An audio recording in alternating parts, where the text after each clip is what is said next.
Ponemos en consideración, en general, los dictámenes de una violación a nuestra definición con los sectores más vulnerables de nuestro país. A los señores diputados, silencio. 133 votos afirmativos, 108 votos negativos. Resulta afirmativos. Hola, hola, hola, ¿cómo va? Este espacio que hemos bautizado De cara al pueblo, donde la construcción de la política, en esta casa de la política, tiene un significado muy particular. Y desde el canal de televisión de la Cámara de Diputados de la Nación, nada más ni nada menos pensar en voz alta, porque en el recinto, aún con voces que van poblando el silencio de la democracia. Hola, Ampugano, muchas gracias. Hola, Alejandra Valentini. Hola, Rubén. Rubén, tan buenos años compartidos con los colegas. Digo, hoy nos ocupa la Ley Nacional de Educación, nada más ni nada menos. No te imaginas un pueblo sin educación, ¿no? No, está bien claro que aquel gobierno que no emplea muchas partidas de dinero, muchos fondos a la educación, bueno, pobre de aquellos países, ¿no? ¿Y qué se debatió aquí cuando se escucharon voces y el tema central era la educación?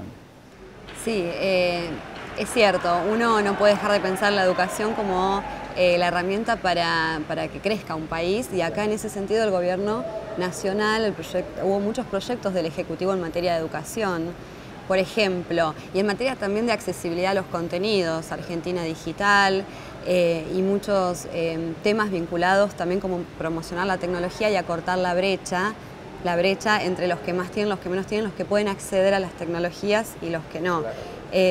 Y en ese sentido, uno de los temas fue la obligatoriedad de la sala de 4 años, que ya es ley, por supuesto, y que se votó por unanimidad, porque ¿quién puede estar en contra de la obligatoriedad de la sala de 4 años? ¿Por qué? Porque antes eras de 5 años, ahora es de 4 años, y eso permite también que haya más igualdades, porque no es lo mismo un chico que llega a la primaria con un preescolar de 5 años que un preescolar, un chico que quizás fue 1 año solamente a la escuela porque no pudo, por determinados conflictos. Entonces eso le da más posibilidades de que pueda comenzar con éxito la primaria. Entonces, digo, hay sectores más conservadores que pretenden, al menos en un proyecto nacional, que muy pocos accedan a la educación, que muy pocos accedan a la información. La Ley Nacional de Educación dice todo lo contrario y abre el juego. Mira, yo más que eso, Horacio, permití que haga un poquito de digresión con eso. Vos preguntabas recién qué se discutió. ¿La Ley Nacional de Educación? Yo creo que se discutió la derogación de la Ley Federal de Educación.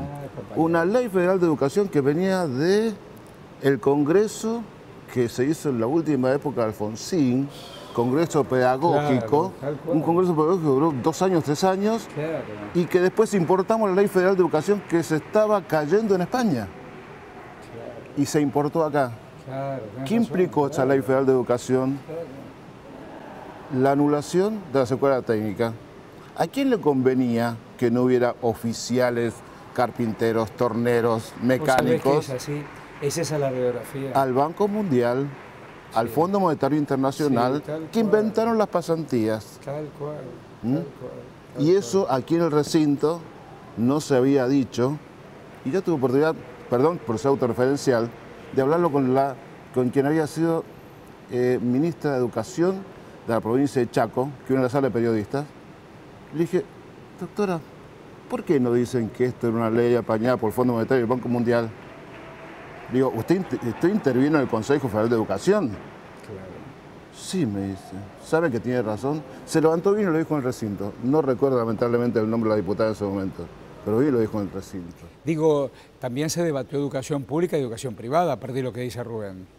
No, por supuesto, pero yo quiero recalcar algo que lo decía Alejandra, que lo que fue aprobar la educación a partir de los 4 años. En esto vale recalcar la función del hoy diputado nacional Mario Porto cuando era director provincial de escuelas, porque la provincia de Buenos Aires fue pionera en esto. Y hasta el momento de tratarse, creo que fue en octubre de este año, ¿no? Esta modificación de la ley, solamente 7 provincias claro, tenían el ingreso a la educación a partir de los 4 años. Ahora ya es nacional y eso marca un poco cómo se debe empezar a instruir desde chicos, ¿sí?, al ciudadano que el día de mañana va a forjar el país. Es muy claro lo que es inclusión, cuando uno piensa en proyectos de inclusión. ¿Qué entendés vos? Claro, el paradigma de un país se basa, o el proyecto político se basa en cómo pensamos la educación. Y están los que reivindican y fortalecen la educación pública y los que, por el contrario, en cierta forma, ¿cómo decirlo? Sí, o la deslegitimizan de alguna manera cuando le dan más presupuesto a la educación privada, cuando descuidan la infraestructura. Y me parece que el año que viene es un año muy importante a nivel, digamos, electoral, y el próximo, esto es una opinión mía personal, si puedo, sí, claro, el próximo presidente se tiene que parar, sea del partido que sea, si tiene grandeza para mí en fortalecer la educación pública, porque es lo único que nos va a igualar como sociedad. Es lo único que va a hacer que las clases más vulnerables, más afectadas, que realmente la están pasando muy mal, puedan salir adelante a través de la educación y podamos madurar como sociedad, y es lo único que nos va a pacificar. La educación pública nos va a pacificar porque la desigualdad engendra violencia. Y como dice Cristina Fernández de Kirchner, tengo que coincidir con ella, la democracia, para que sea una verdadera democracia, tiene que ser, digamos, libre, justa, soberana, y tiene que haber una educación pública donde todos puedan acceder. Lo mismo con las tecnologías, que eso también. Hablando de acceder, este espacio lo hemos titulado De cara al pueblo. ¿Qué se debatió? ¿Cómo se debatió? ¿Qué se discutió? A ver. Este proyecto plantea la modificación de la Ley 206 en 3 de sus artículos. El artículo 16, la obligatoriedad escolar en todo el país se extiende desde la edad de 4 años hasta la finalización del nivel de la educación secundaria. El artículo 18, la educación inicial constituye una unidad pedagógica y comprende a los y las niños y niñas desde los 45 días hasta los 5 años de edad, inclusive agregándose la expresión siendo obligatorios los 2 últimos años. Y el artículo 19, el Estado Nacional, las provincias y la Ciudad Autónoma de Buenos Aires tienen la obligación de universalizar los servicios educativos para los y las de 3 años de edad, priorizando la atención educativa de los sectores menos favorecidos de la población. Nosotros estamos realmente convencidos que la primaria es una etapa fundamental del niño. Y si miramos de la primaria para abajo, nos vamos a encontrar con los jardines maternales, nos vamos a encontrar con las salitas de 4, nos vamos a encontrar con las salitas de 5 y también, ¿por qué no?, tendremos que pensar en las salitas de 3, porque cuanto antes socialicemos al niño va a ser mucho mejor para su inclusión en la sociedad. El dictamen de las comisiones de educación y otra recaído en el proyecto de ley por el cual se declara obligatoria la educación inicial para niños de 4 años en el sistema educativo nacional.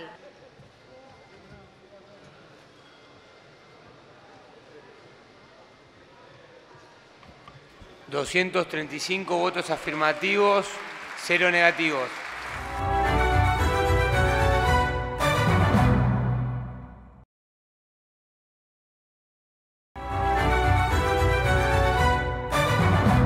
Qué discusión, qué debate, pero de eso se trata, donde cada uno lo expresa, decíamos la casa de la política, y en De cara al pueblo, y aquí estamos. Yo digo, Alberto, Rubén y Alejandra, cuando uno percibe este fenómeno universitario, hay municipios que ya lo tienen, y de pronto un fenómeno de inscripciones, ¿cómo lo han vivido en la discusión esto? El debate acá fue muy amplio y hasta, diríamos también, bastante generoso en cuanto que se permitió por supuesto, a que la oposición se pudiera expresar. La última sesión, o sea, la última universidad que se creó aquí días pasados fue la de Burlingame, ¿no? Sí. La última, digamos, la última. Que era muy resistida por la oposición, pero muy resistida. Yo creo que fue la más resistida de todas las universidades, de las nuevas que se crearon en los distintos distritos del Gran Buenos Aires. Y finalmente se aprobó con una mayoría respetable, y yo creo que está bien que se empiece a abrir el abanico dentro de la provincia de Buenos Aires. No nos olvidemos que la provincia de Buenos Aires son 135 distritos, porque ahora se agregó Lezama. ¿Cuándo se discute? Sí, el paquete de leyes, en ese momento, el 22 de octubre, se aprobaron 8 universidades nacionales, son ley. Ahí no hubo tanta discusión porque ¿quién puede estar en contra de la creación de una universidad nacional? Ahí no hubo, realmente, hubo unanimidad. Lo que sí, el punto, digamos, más delicado, me acuerdo, y quizás más virulento en ese momento, donde se generaron opiniones muy encontradas, fue el tema de la estatización de la Universidad de Madres de Plaza de Mayo, el Instituto Superior Nacional de Madres de Plaza de Mayo. ¿Por qué?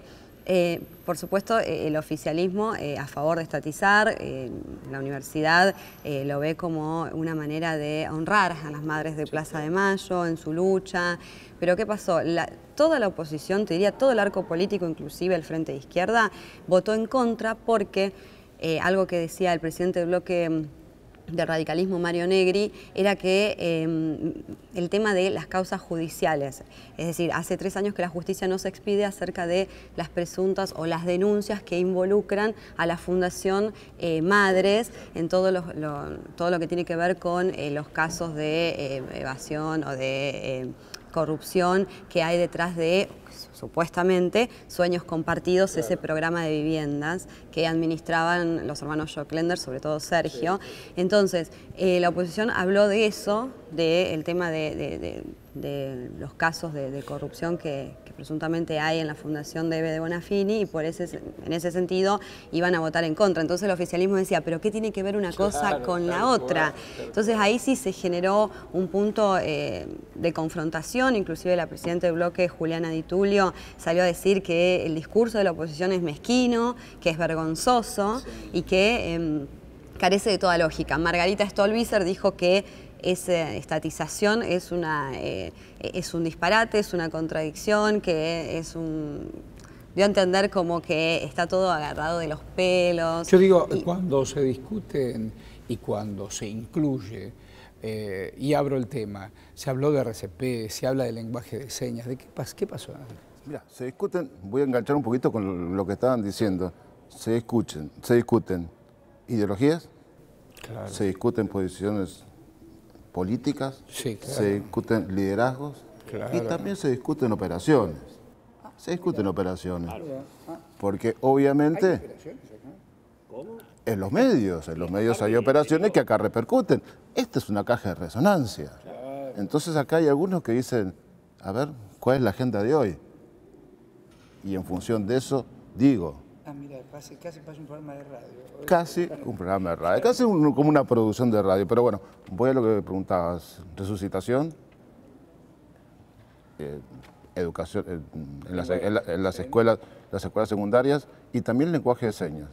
Que no es un tema menor. Que no es un tema menor, por supuesto que no. Porque estamos acostumbrados a verlos en algunos noticieros, claro, en algunos programas periodísticos, claro, y de repente a nosotros que escuchamos y podemos ver, de pronto hasta te parece hasta simpático, pero la persona que no puede escuchar. ¿Ustedes han participado de trabajos en comisiones vinculados con la educación? Sí, yo estuve en la reunión de comisión con el tema de la privatización, o mejor dicho, de la nueva creación de la universidad conocida como Madre de Plaza de Mayo. En realidad el arco opositor donde más objetaba este proyecto en comisión era qué iba a hacer el Estado Nacional con el déficit de 230 millones de pesos. Así era, ¿no? Esa fue, digamos, el quid de la cuestión de la mayoría del arco opositor. Pero como lo decían, y lo decías vos mismo, Horacio, ¿quién se va a oponer, ¿sí?, a la educación pública? Exactamente. Claro. A ver, y en ese ida y vuelta, entre otras cosas, también se escuchó.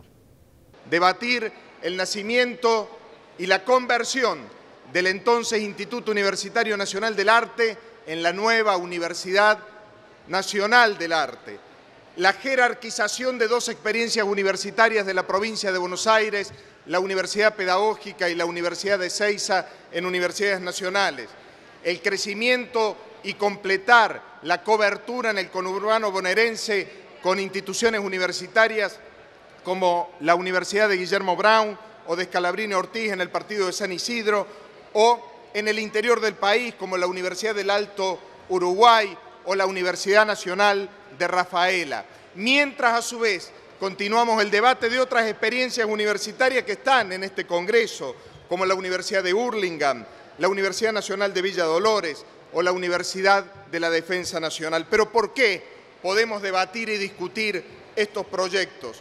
Porque hemos puesto en el centro de la agenda, repito nuevamente, la educación. Por eso se crea un Instituto Universitario de Derechos Humanos al que se denomina Madre de Plaza de Mayo, en honor a la lucha, a la resistencia, al amor, a la esperanza que representaron y que aún representan todas y cada una de las madres de Plaza de Mayo.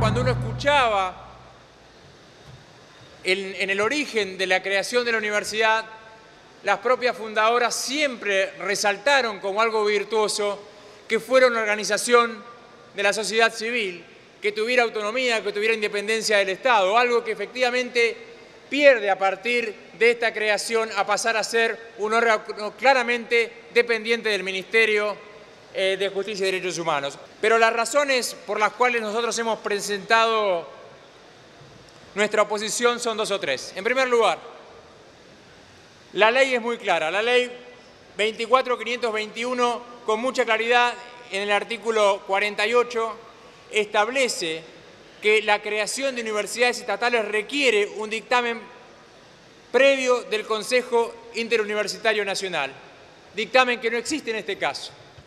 Parte de esta militancia histórica de esta organización de madres de Plaza de Mayo ha tenido como objetivo la educación popular y la educación.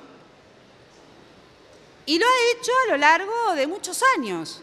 Ha formado hombres y mujeres jóvenes, tiene trabajadores y trabajadoras, muchos de ellos están acá presentes. En ese debate, y de ese debate venimos. Y yo digo, cuando se amplía el juego, y uno piensa en las nuevas tecnologías, porque uno no puede quedar colgado con el pizarrón y la tiza. Digo, ¿acá se discutió también? Sí, por supuesto, porque hay un impulso muy fuerte del gobierno de poder que todos puedan acceder a las nuevas tecnologías de la información y a todos los servicios de Internet, justamente, seguramente... Conectar Igualdad fue también. Conectar Igualdad, donde se distribuyeron más de... Tengo entendidos 2,5 millones de netbooks en todo el país, en diferentes escuelas públicas, Instituto Superior de Formación Docente, y un tema que también seguramente va a ser Ley Argentina Digital, que tiene que ver con poder llegar a todos lados del país, a los pueblos, inclusive un pueblito Vela, Gardel, que cualquiera pueda acceder a Internet, que no haya monopolio, que se pueda regularizar los mercados, las pymes. Y me parece que esto es importante porque volvemos al punto donde no todos tienen acceso a Internet, no todos pueden comprar computadoras, no todos viven en una zona geográfica que les permite.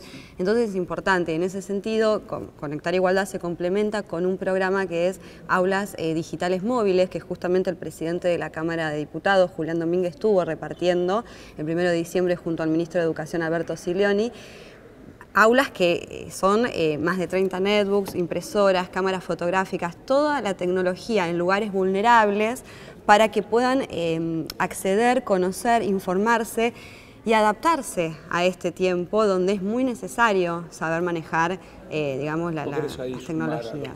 Quiero sumarle algo que es tangible, pero no está. No está en los medios, que para todo lo que está diciendo Alejandra, es el satélite geoestacionario argentino, que no se nombra en ningún momento, en ningún medio está. Y ese satélite va a poder dar estas posibilidades. Ese pueblito donde no llega la fibra óptica, donde las grandes empresas no es rentable, vas a poder tener telefonía, vas a poder tener internet, vas a poder tener educación en definitiva, vas a poder tener educación. Así es. Con un satélite que es tangible, está en el programa, pero no está en los medios. Es Argentina, totalmente Argentina. Es un logro y acortar la brecha, porque la desigualdad no es económica, también es cultural, también es intelectual, también es tecnológica, también es digital. Entonces, vuelvo a lo que decía al principio, para pacificar tenemos que igualarnos. Y para eso hay que fortalecer la educación pública, hay que incorporar tecnologías en las aulas, y es la única manera que nos podamos elevar como sociedad, madurar. Pero en este universo que nos cuenta Alejandra se necesita presupuesto. ¿Se discutió el presupuesto para educación? Sí, y yo para ir cerrando el concepto te digo que estoy totalmente de acuerdo con lo que dicen tanto Alejandra como Rubén, mis compañeros, pero yo quiero hacerle quizás desde este humilde lugar un pedido, mejor dicho dos, al Estado que destine mayor cantidad de dinero al presupuesto y en segundo lugar a los padres, porque cuando se arranca con la formación, ¿sí? Los chicos tienen que saber que a través de su hogar, que los padres los mandan a un colegio para formarlos y no para educarlos. ¿Sí? Entonces, ¿qué corresponde con esto? Que la escuela sea, como era en mis épocas, una institución respetada y sobre todo, en lo posible, que se trate de evitar, no siendo cuando es doble turno, que muchos chicos vayan a la escuela nada más que a comer y cero pasar por las aulas. ¿Y estas cosas se discuten acá en este recinto? Sí, pero se discuten más en comisión más que en el recinto. ¿Y qué cosa? ¿Qué no se puede trasladar esos debates aquí? ¿Sabes lo que pasa, Horacio? Que por ahí hay un concepto equivocado, es decir, se viene al recinto a discutir. No, la verdadera discusión de los distintos proyectos que se tratan es en las comisiones.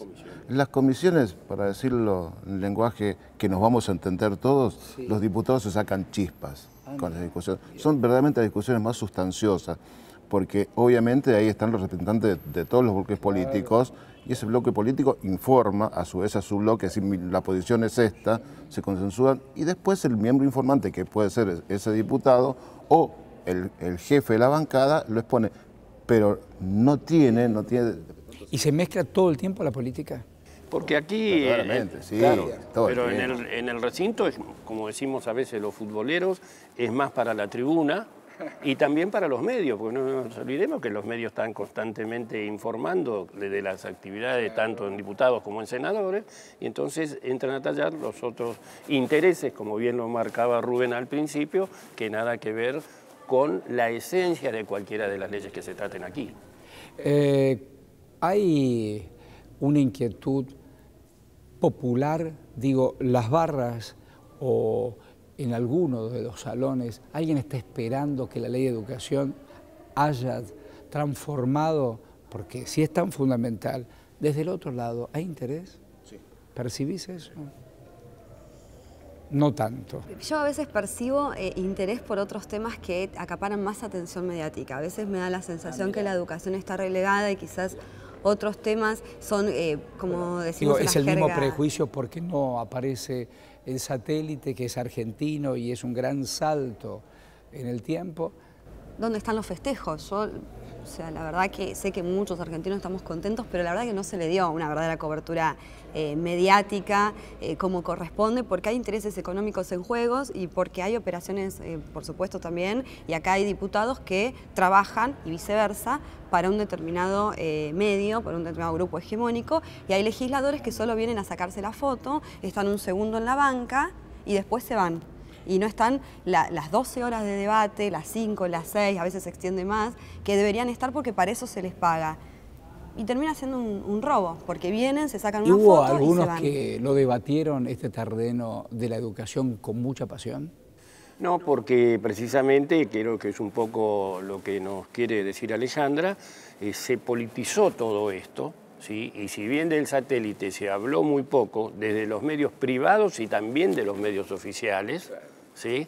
¿Por qué? Porque estamos prácticamente, y vos lo tenés que reconocerlo y recordarlo, hoy termina una elección ejecutiva, faltan 2 años para, comienza el periodo de una elección ejecutiva, con 2 años de anticipación ya se están postulando, ya están hablando de quién puede ser el futuro presidente. Y no, hay que legislar.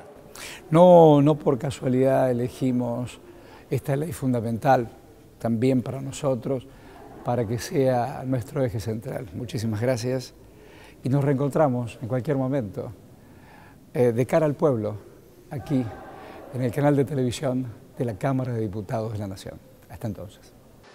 Se va a votar en general y en particular el dictamen de mayoría de las comisiones de Derechos Humanos y Garantías y otras, recaído en el proyecto de ley venido en revisión del Honorable Senado, silencio, por el cual se crea el Instituto Universitario Nacional de Derechos Humanos, Madres de Plaza de Mayo.